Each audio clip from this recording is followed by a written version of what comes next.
Good morning, one and all. Welcome back to another day, another week here at the Damage Report. I am John Iadarola. She is Francesca Fiorentini. Francesca, host of the Situation Room. How is it going? It's good. It's good. I was like, together they are one whole person who isn't tired. Exactly. You want to have an idea of how like I'm a little bit worried about how tired I am. By the way, not tired for any good reason. Not like Francesca has good reason.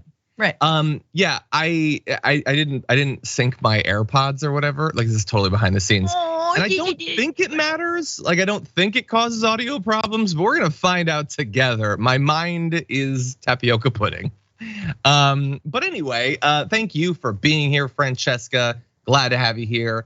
We got a fun rundown to talk about, including a little NRA meetup that happened over the weekend. We're gonna be jumping into that. Ron DeSantis finally hits back against Trump, and not just with a little like vague comment that doesn't even mention his name. No, they've released ads. We're gonna be evaluating them.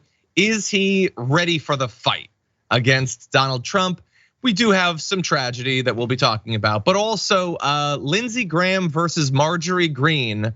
The feud has gone deep fake, and so we're gonna be evaluating that. And just a lot of fun in the aftermath as well. So definitely stay tuned for that, everyone. Along the way, if you wouldn't mind hitting the like button and sharing the stream, that would be delightful. And if you want to send us any comments, tweets, or super chats, we'll respond as we go. And one of the ways we might respond might be to give you a $100 Blue Apron gift card. And I can say this is a prize. You should be sending in good comments to get that, because I made some Blue Apron quiches last night.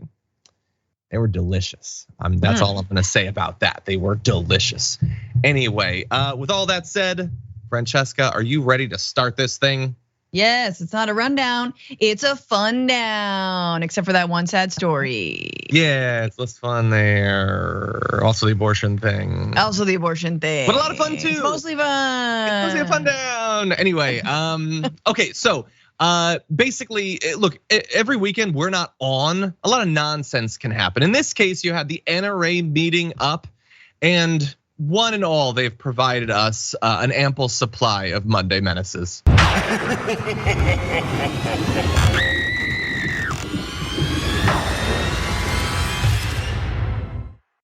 Little Miss Addie, who is almost 2, and Branch, who's just a few months old, they have brought us so much joy.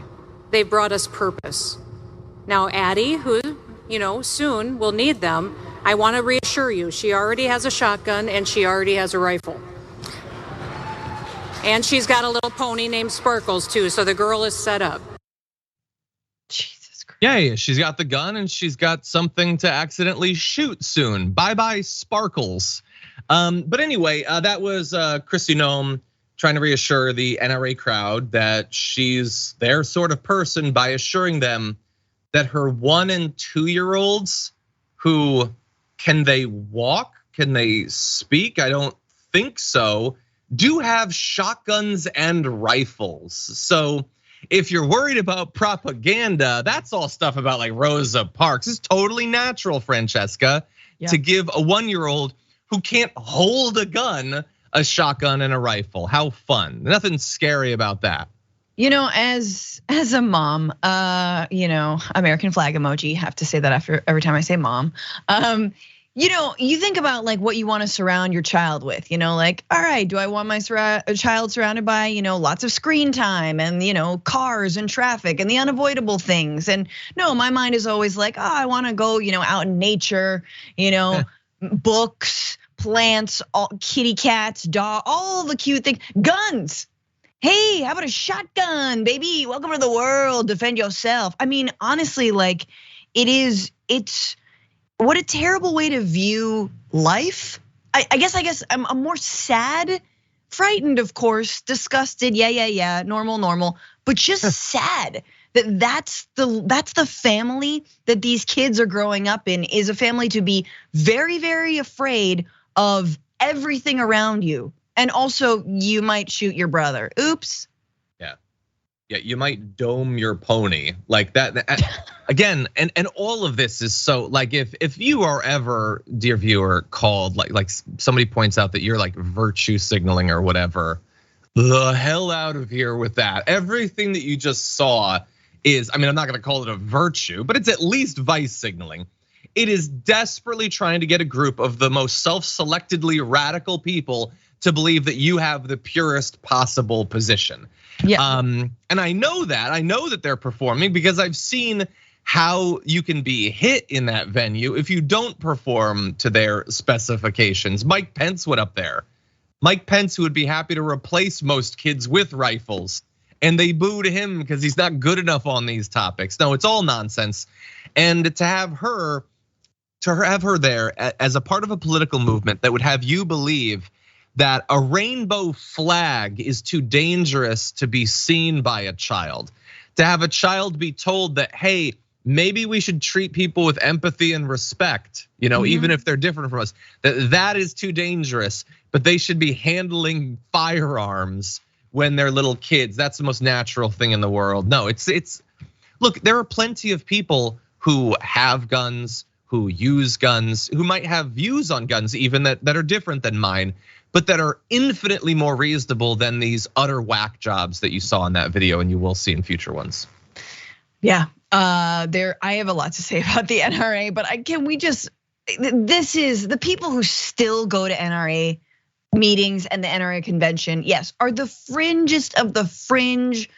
They are a pilled up ball on the fringe. That is how fringe these folks are. And we understand most NRA members are for basic background checks. The NRA has shifted, has become much more of a political arm of the GOP. And again, the fringiest part of the GOP. And BT Dubs, Wayne LaPierre, the head of the NRA, has swindled them out of their dues. So you literally pay money to the NRA. So Wayne LaPierre can own a third home in Turks and Caicos or wherever he goes to vacation and buys, I don't know, like weird ostrich jackets. I don't know if that was Paul Manafort or that was him. They are all buying weird, bird skin jackets. So again, it is the perfect encapsulation of everything that's wrong with the GOP is in the NRA. It's like we love swindling our own members. They like it, they cheer for it, and we do everything purely on political points. I mean, we are like how many weeks, days after the Covenant mass shooting at a religious school that implemented every single measure that the NRA supposedly believes in when it comes to keeping kids safe in schools away from guns. Yeah. And it's still, nothing will work. You could have a mass shooting again in the NRA. There could be a child care for people who've got kids at the NRA convention that could get shot up and they would still carry on with that show. Yeah, I mean, it's their entire identity. And again, it's not like, as you hinted at, it's not even reflective of NRA members, and it hasn't years. They are much more in line with regular people, you and I, when it comes to what legislation should be passed than the absolute crazies who make up the leadership of the NRA and the sort of people who would go to this sort of meeting.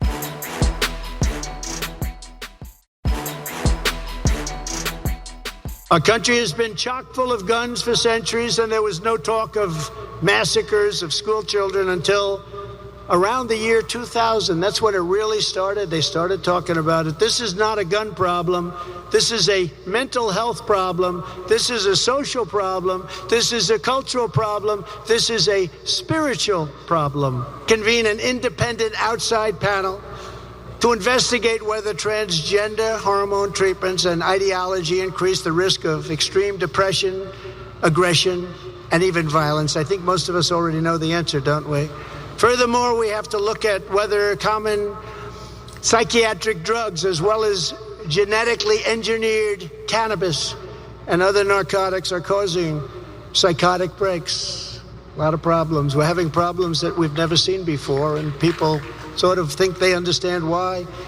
But let's be very clear, the issue is not too many guns. The issue is too many thugs, hoodlums, and savage criminals on our street. That's really what the issue is.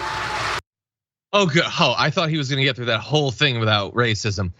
Anyway, so I don't know what genetically engineered substance he must be on to believe any of that, which he doesn't. John, it's the dabs, it's the shatter.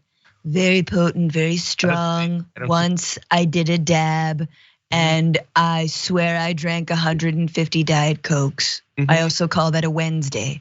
Is a dab? Isn't that futuristic ice cream you can get in the mall? No, those are Dippin' Dots, and that would be really yummy. And you would trip for days and forget how to breathe. Anyway, okay, so you had him basically listing all of the things that they like to hear as excuses. Trump, of course, doesn't care about any of this. Trump is not going to the range.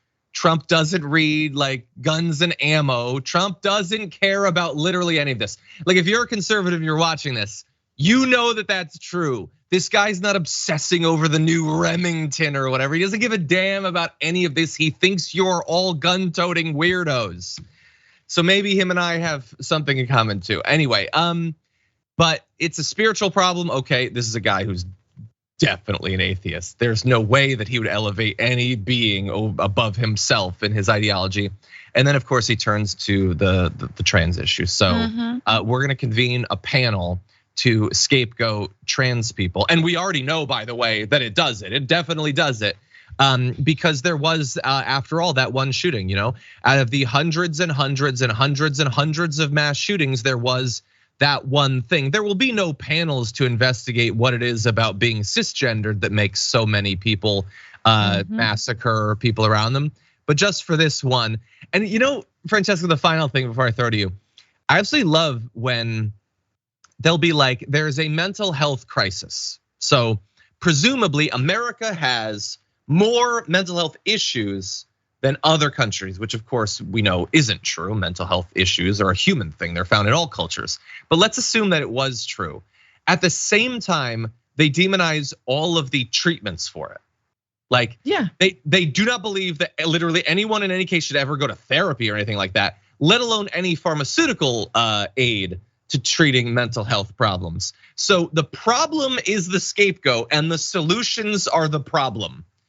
I don't get it. What do you think? No, that's a perfect way of explaining it. They have no solutions for mental illness. And because, again, it is the ideology of no empathy. They don't want to take action when they say there's a mental health crisis or people are disturbed or traumatized. No, they don't believe in therapy. They don't believe in low cost prescription drugs, right? They don't believe in affordable healthcare. They don't believe in expanding Medicare and Medicaid to include mental health services and expand them to all people. They don't believe in lowering the age when it comes to when you can receive Medicare. They don't believe in any of the things that would help people with any kind of mental health crisis.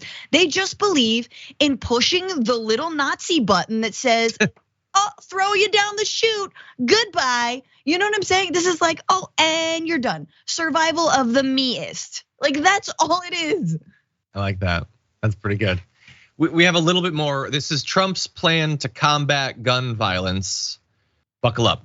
The only way to stop these wicked acts is to ensure that any sicko who would shoot up a school knows that within seconds, not minutes, they will face certain death. They have to know that, and they won't be doing it.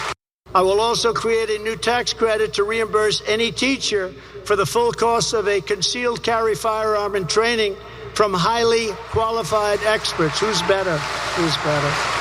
For about $12 billion, we could fund armed security guards at the entrance to every school in America and also arm every willing teacher. We want to arm some of these teachers. They have to go through rigorous, or some people say vigorous. I like vigorous better. I don't like rigorous. They have to go through vigorous training, but they're already there. And they'll do better than anybody you could put in, and they love our children. They really love our children. Somebody took a cheese grater to his brain and they were vigorous with it. Okay, so the solution is, of course, more guns literally everywhere. Tons of guns, lots of guns, guns everywhere, guns under your seat, guns in the bathroom, guns left all over the place. That won't cause any problems. All of these teachers will be trained by very qualified, Dan Bongino is gonna be teaching their classes. That's what it's going to be. And then we have to assume the tens of thousands of teachers who you're gonna arm, all of them will also be very responsible. None of them will have any sort of mental health problems or issues or leave the gun behind or anything. None of that will ever happen. And it'll all solve the problems. We're gonna allow all of these people who dwell in a country that we say is full of mental health problems. We believe that those people should be able to get access to the most deadly weapons possible with no waiting period on credit. That makes sense. And then we're gonna have a guard, which I think is great because you do want a nice explosive beginning to your massacre. So having one target that they shoot first, I think is a really exciting way to protect schools. They don't care. They don't care. They could be up to their ankles. That podium could be floating in a sea of children's blood. And I'm serious about this. Yeah. I'm not being hyperbolic.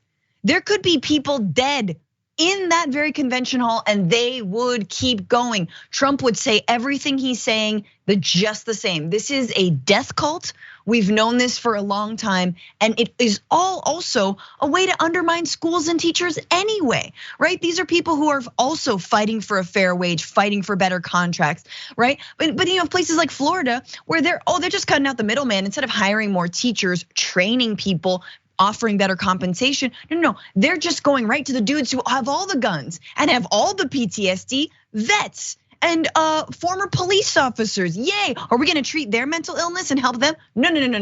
We're gonna chew them up through the war machine. Then we're gonna, or whatever it is, and then we're gonna send them right into the schools. Yay! Hey, this is a place for learning. Where are the books? I don't know.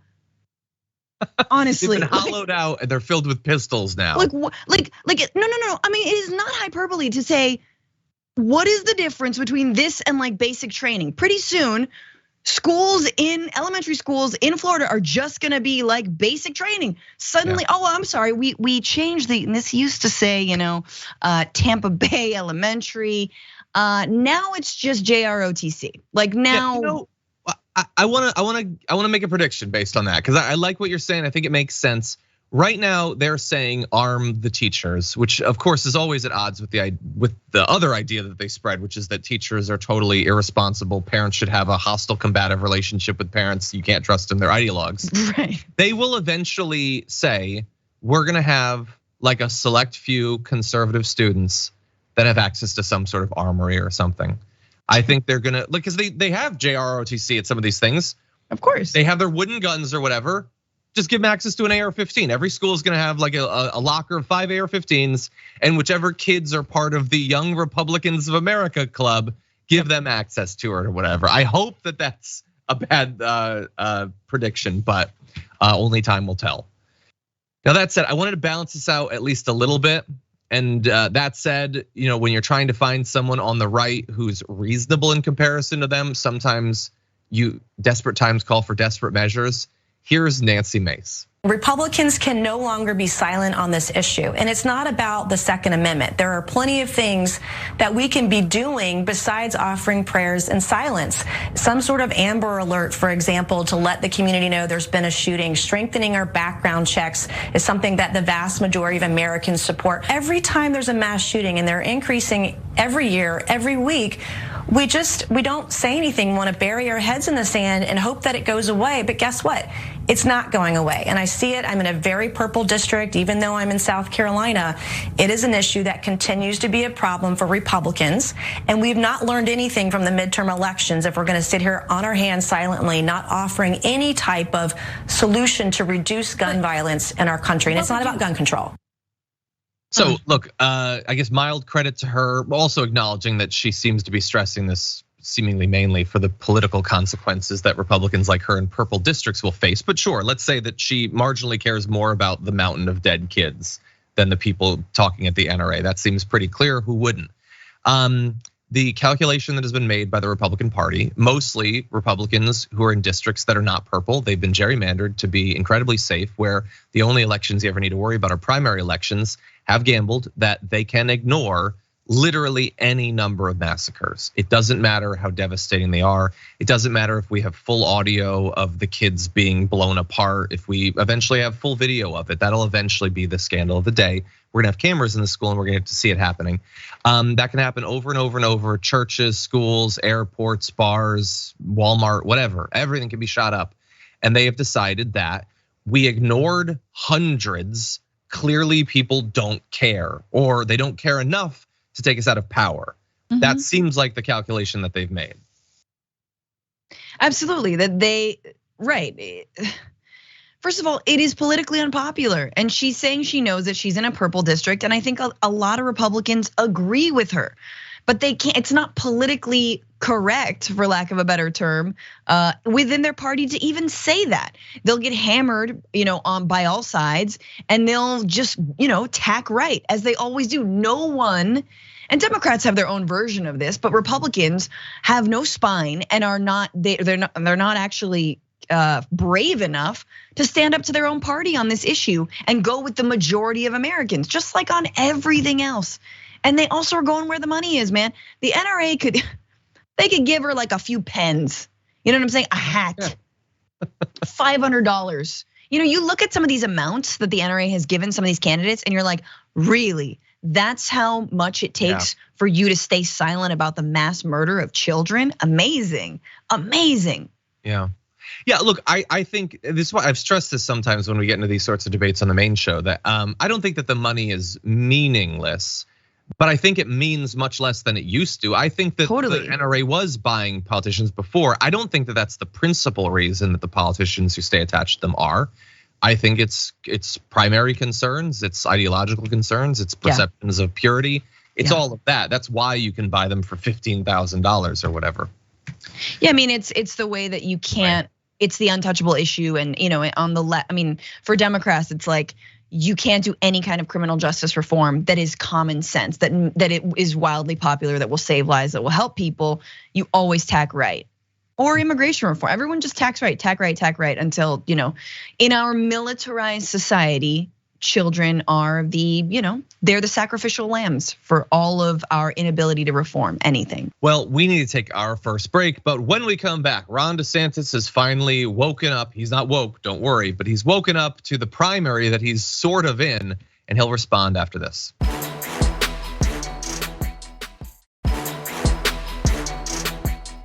Donald Trump is being attacked by a Democrat prosecutor in New York. So why is he spending millions attacking the Republican governor of Florida? Trump's stealing pages from the Biden-Pelosi playbook, repeating lies about Social Security. Here's the truth from Governor Ron DeSantis. We're not going to mess with Social Security as Republicans. What did Trump say? Entitlements ever be on your plate? At some point they will be. We will take a look at that. Trump should fight Democrats, not lie about Governor DeSantis. What happened to Donald Trump? Never Back Down Inc. is responsible for the contents of this ad. So that is Ron DeSantis's first big ad against Trump. Trump, who has been viciously attacking him. I'll just say the word pudding and you know exactly what I mean. So that's his response. What has happened to Donald Trump? Hey, why is he being mean all of a sudden? Don't hit me, hit them. I bet that'll work. I bet Donald Trump is gonna be super diplomatic from now on, especially after you asserted that he's the one who actually wants to cut Social Security. I'm sure he's gonna be super reasonable. Francesca, what do you think? God, just Trumpy DeSantis, the whole thing is the Spider-Man meme. We're just in the metaverse of crappy Republican primary takes. They are the same guy.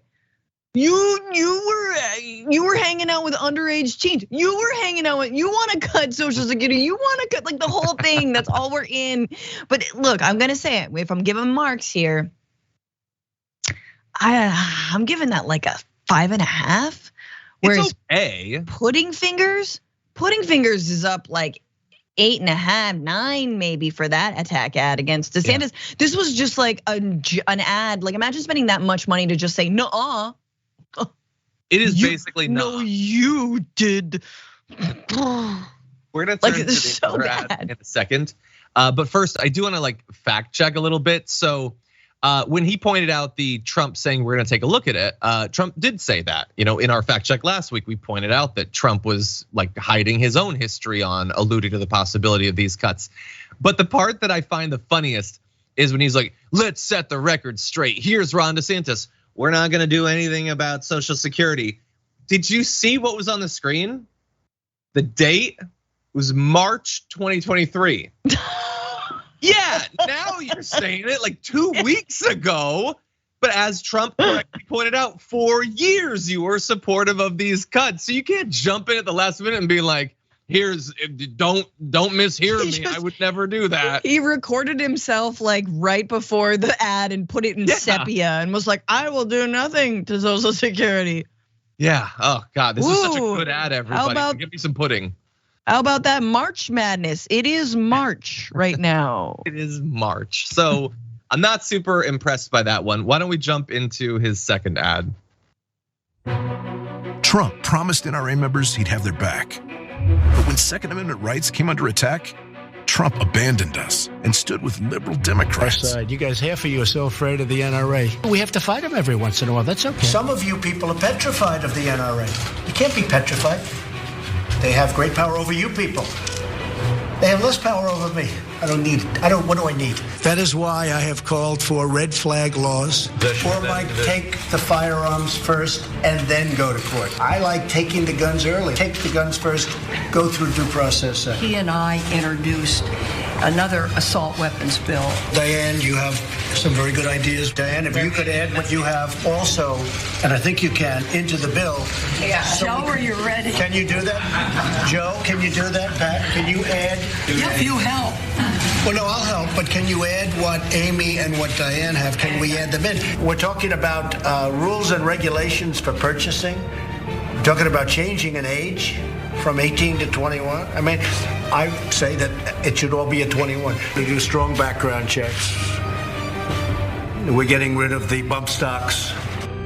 Trump cut and run like a coward. Trump, the gun grabber, doesn't deserve a second chance. Okay, so now maybe we're talking Trump, the gun grabber. Those are very much fighting words. Trump and his supporters are gonna absolutely freak out over that. But is Puddin' Ron wrong? I mean, Trump did say all of those things.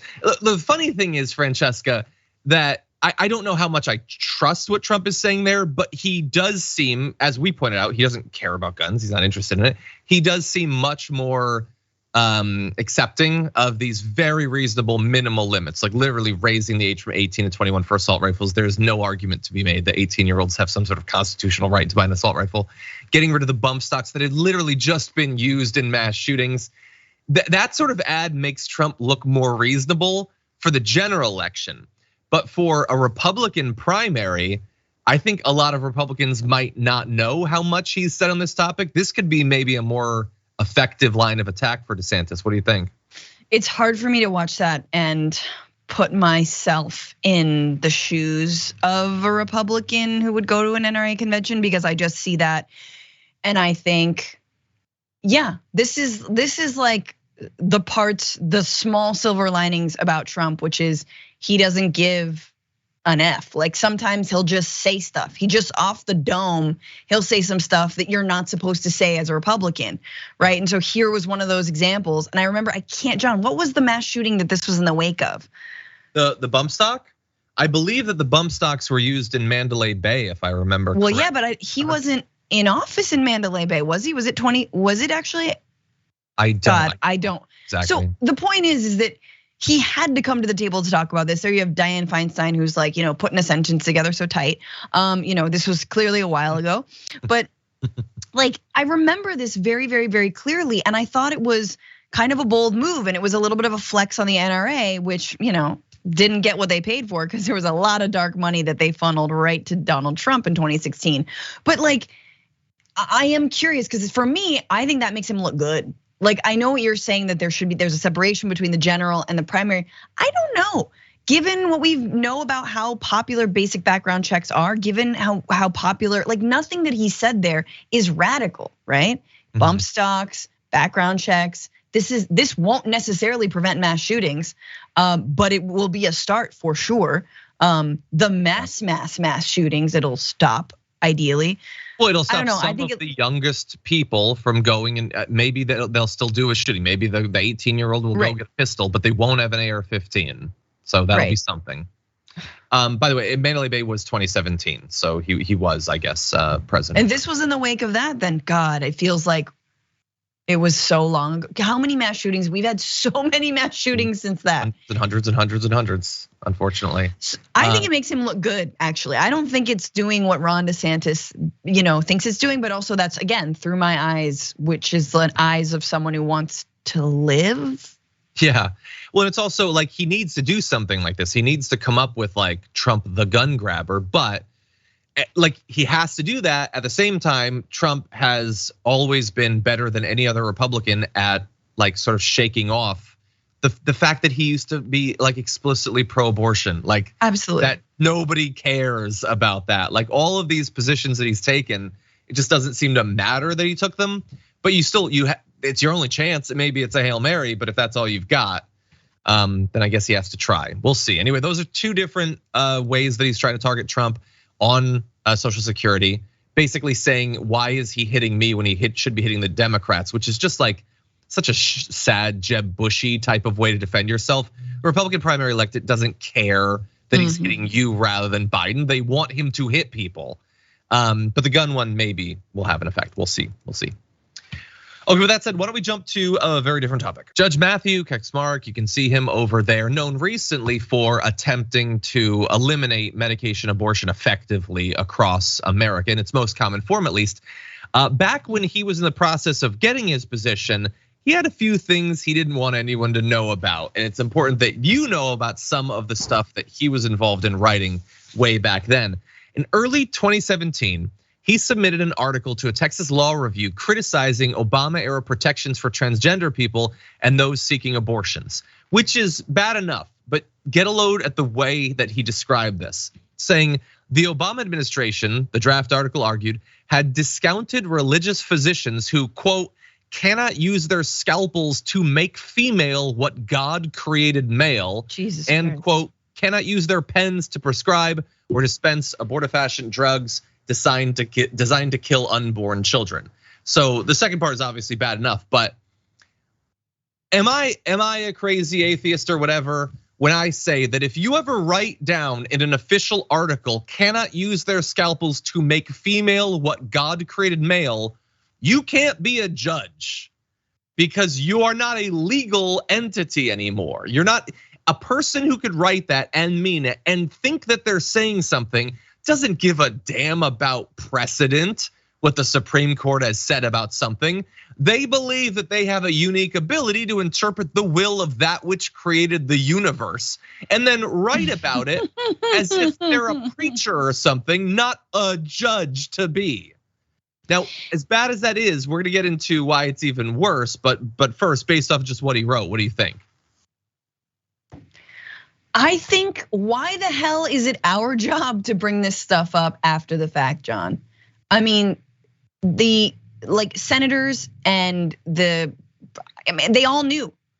The committees knew that this was this dude, and yet they approved him.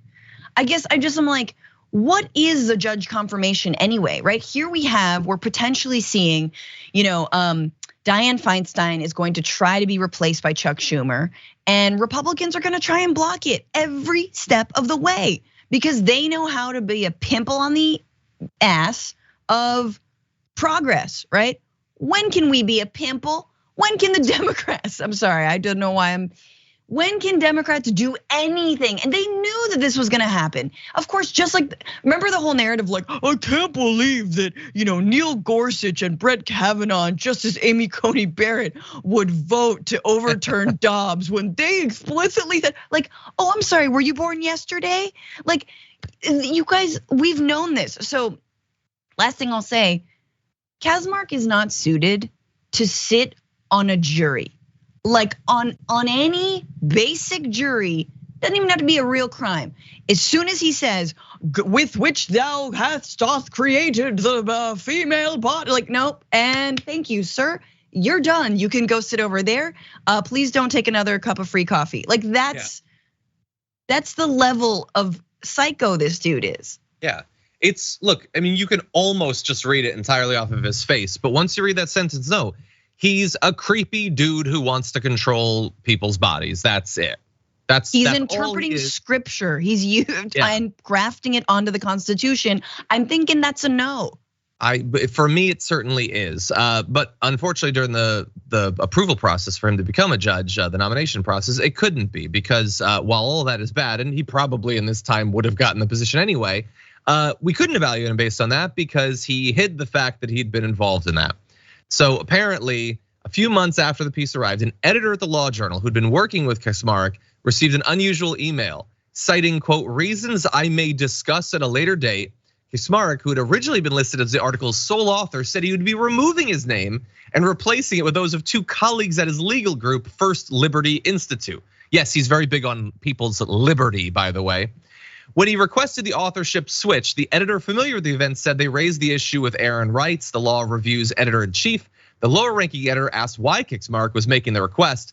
Reitz smiled, the editor recalled, then said, "You'll see." Oh God. And I guess eventually they would, because what Kaczmarek did not say in the email was that he had already been interviewed for a judgeship by his state's 2 senators and was awaiting an interview at the White House. Of course, you have to disclose your publications. Now, the only question is, did he unilaterally decide, oh, if I'm gonna get in, I need to hide how much of a whack job I am, so I'm gonna have them falsify the authorship of this article to get one over on the Senate? Or did he have a talk with his 2 senators and they advised him to do this, to go back and clean up his history?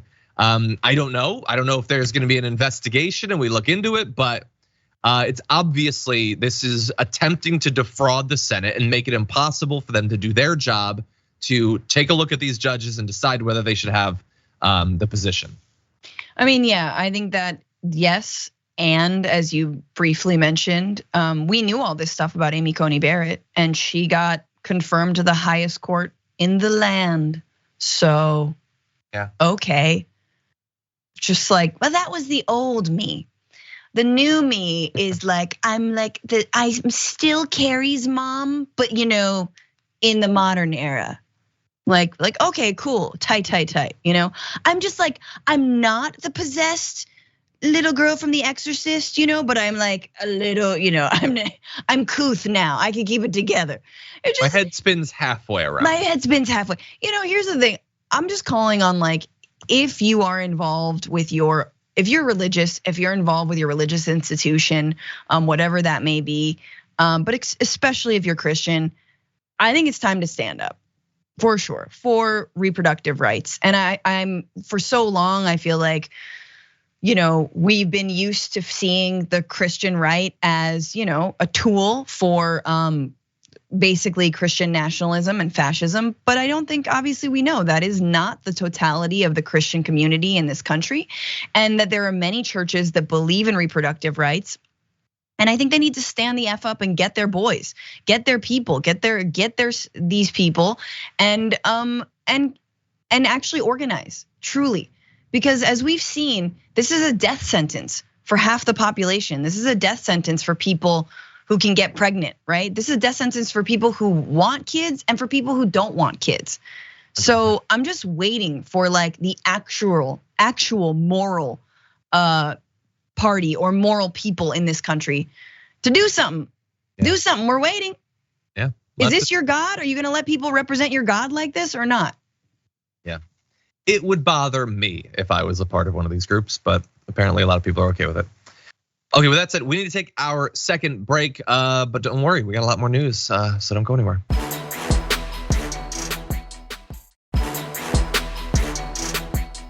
The finisher could be the dragon claw. Kind of like that. That could be cool. We'll have to put together a whole persona. Maybe somebody can make me in one of the wrestling video games where you can customize your wrestler. Anyway, not to give you ideas. I'm not just putting it out there, but it'd be really tight. Putting it out there. Anyway, okay, well that's all fun. We're turning to news that is much more serious, so I'm gonna need everyone to lock it up. Let's jump into something incredibly depressing. America's plagued on a daily basis by horrendous gun violence, but every once in a while, one of these stories pops up that is just so truly devastating that an entire community rallies around it, and we have a case of that. We have Kansas City neighborhood shooting of Ralph Yarl, a 16-year-old boy who apparently, in just going to the wrong house and ringing the doorbell, so infuriated or enraged the person living there that they opened the door, shot him, and then when he was on the ground, shot him again. Jesus. Now, thankfully, as of right now, as devastating as that is, Ralph Yarl somehow was able to get up and flee the area before the person in the house could finish him off, I guess, and was able to go to several houses looking for help. Eventually, someone helped Ralph, and he is now, he's still alive. It's obviously a devastating situation, but that's the slight bit of good news in all of this, is that as of at least when we're recording this, he has survived. I have no idea how. It is almost miraculous. But in any event, we have information about what happened because a GoFundMe has been put together to help pay for the medical expenses of Ralph Yarl, which we're gonna give you more details about, but I wanna give you some info from the GoFundMe.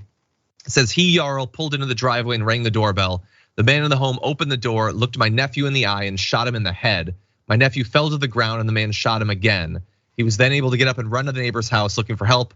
He had to run to 3 different houses, but eventually someone helped him after he was told to lie on the ground with his hands up.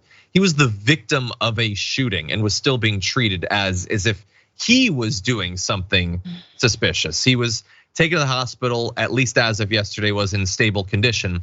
Now, as of this morning, the shooter had not been identified, but a lot of people are furious because the person was brought in and then just released, and we don't know exactly what's gonna happen. The police are saying that's just the way this goes, but considering how devastating the shooting is, a lot of people are finding that to be unacceptable. The most recent development that I have seen is that the accused shooter turns out to have been a white man in his 80s. We are told by the police chief that there is no evidence that race had anything to do with this. I don't know what evidence you find at the scene that allows you to rule out racial animus, but it is a black teenager, it's an 80-year-old white man who shot him seemingly for no reason whatsoever. The idea that we're just gonna write off the possibility of race being a component of this seems insane to me, but Francesca, what do you think? It's just so upsetting.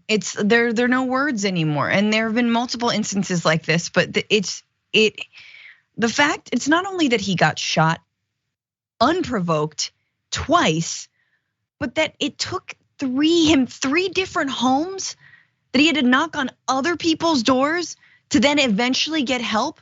I mean, and this is like, it's just basic racism. There we go. Is this woke to anyone? That we have to talk about this, that we can't, we have to ignore that this was a 16-year-old black kid and an 80-year-old white guy. And yeah, do we have to ignore the fact that 80-year-old white guy, I don't know, maybe he was sitting around getting beamed Fox News and Newsmax hatred into his veins day in and day out, 24/7, and he's got a gun, of course, and it's loaded, of course. It's his right to do so. And then, then someone rings the doorbell, and what does he do? Well, what he's been trained and primed and to do, which is kill anyone who is dark-skinned and who you don't know. And then you can say you're standing your ground, and then you can say you feared for your life. Hey, it's good enough for the cops. I mean, that's exactly what we've primed people to do in this country, and specifically the right has primed white people to do. I mean, again, it just thank God that he's still alive, and thankfully that people are giving money to help with the medical expenses. You can find if you search for GoFundMe with Ralph Yarl, you'll find it. But as of right now, it had raised over $1 million as of when we screen capped it. It's probably a good bit more than that right now. So that is the incredibly limited good news. And everything about this seems like it should only fit into a horror movie. The idea that you would be going, I believe, to pick up your brother, I think it was, or siblings, and then somebody opens the door and shoots you, already insane. And then you're going, it's literally out of a horror movie. You're injured, you're trying to find someone to help you, and no one will help you. Just even worse. And then you add what is almost certainly going to happen in the near future. Because while a lot of people, there's protests that are being organized to try to get charges to actually be put forward on this guy. So a lot of people are really active. You know what a bunch of right-wingers are doing right now? They are desperately trying to find something, anything in Ralph Yarl's social media history that will, in their mind, justify the fact that he was shot on site. They're gonna try to find him on Instagram wearing a hat or something. I don't know. Literally anything that they think will justify it. And there is every reason to believe that this guy, this 80-year-old, I don't know any more details beyond that, could be on Tucker Carlson on Wednesday. And they could be making him out to be a hero, just as they did the guy who shot the BLM protester in Texas. You think they won't do it? They're literally doing that in Texas right now. A person with a long documented history of insanely racist comments, making clear that they desperately wanted to murder someone and claim self-defense. All of that is out there. That has not stopped any of these right-wingers from holding him up as a hero. So anyway, if you can give, obviously, please support that. They're going to need the support in this case, but a lot of people are wondering if the police are actually going to do literally anything. Quick final point to you. Final point, we will see, and it's just another case. It's building and building and building, and Gen Z's not gonna have it. Young folks aren't gonna have it, we're not having it. So you think BLM in 2020 was a big uprising? If things don't change, if we can't rein in the right in this country, you're gonna see more and more of that. Ralph Yarl's generation is not gonna take this, and neither will we, so. Marjorie Greene could have a tweet up in the next 5 minutes about how Ralph Yarl was on antidepressants, or Ralph Yarl might have been trans or something. Like, we live in the sickest possible universe.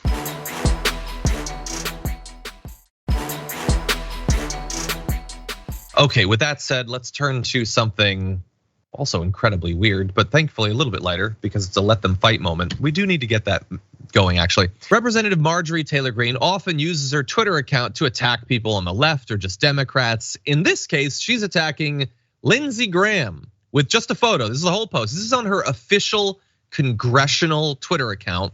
It's a photo of Lindsey Graham, and I believe that's Dana Bash, and he is holding up a Bud Light can. It's the promotional one that was given to Dylan Mulvaney. Now, you might be surprised that Lindsey Graham would be posing with that, considering the boycott and everything. Well, obviously he didn't.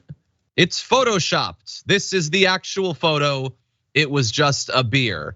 Admittedly, a beer that is 3/4 head. I don't know for that, but that's the only real sin here, is that they didn't know how to pour a beer. Marjorie Greene wants her base to believe that Lindsey Graham is delighting in Bud Light's association with a trans person, obviously designed to get her transphobic, violent followers to hate Lindsey Graham as much as they hate trans people themselves. It was obviously photoshopped. As dumb as Marjorie Greene is, she has the minimal neurons necessary to know that that wasn't real, and yet she put it up anyway. And this is what worries me about the deep fakes and the AI art and everything. It's not that people won't be able to tell that it's fake. It's that fewer and fewer people will give a damn at all. What do you think, Francesca? Yeah, I know, exactly right. I mean, if anything, I do think that the unphotoshopped version is actually ironically an ad for Bud Light, because Bud Light, it has no head. I mean, seriously, can't generate it. The only head Bud Light sees is when someone's doing a keg stand on top of a keg of it. Like, that's it. Like, it's just. So there you go. But like, yeah, it doesn't. Yeah, we'll keep doing this. They will follow anything. And again, this is someone who utilized QAnon conspiracy theories in order to advance her own political campaign. She will jump on the deepest of the fakes possible and use it whenever she can. Yeah, 100%. It's so obvious. And look, you might be wondering why. Why do all of this? Well, it was because he dared to criticize her. And I think they're both wrong in this case, but here is what he had to say that led to this. If you're a member of the military intelligence community and you disagree with American policy and you think you're going to be okay when it comes to leaking classified information, you're going to go to jail. It's one of the most irresponsible statements you can make. And for any member of Congress to suggest it's okay to leak classified information because you agree with the cause is terribly irresponsible and puts America in serious danger. So without even naming her, he was criticizing her for her support of Jake Teixeira, who leaked the documents about Ukraine. And that led to her either making or knowingly spreading this transphobic meme of hers. Ridiculous. This is the state of the Republican Party. Great work. Hey, remember when Lindsey Graham said that if Donald Trump became president, it was going to destroy the Republican Party? Yeah, this is what destruction looks like. Anyway, unfortunately, this is all the time we have for the first hour of the show. Thank you, everyone who's been listening and or watching, but there's a lot more to come in the aftermath. Francesca will be there. You're not gonna wanna miss it. So we'll see you in a few.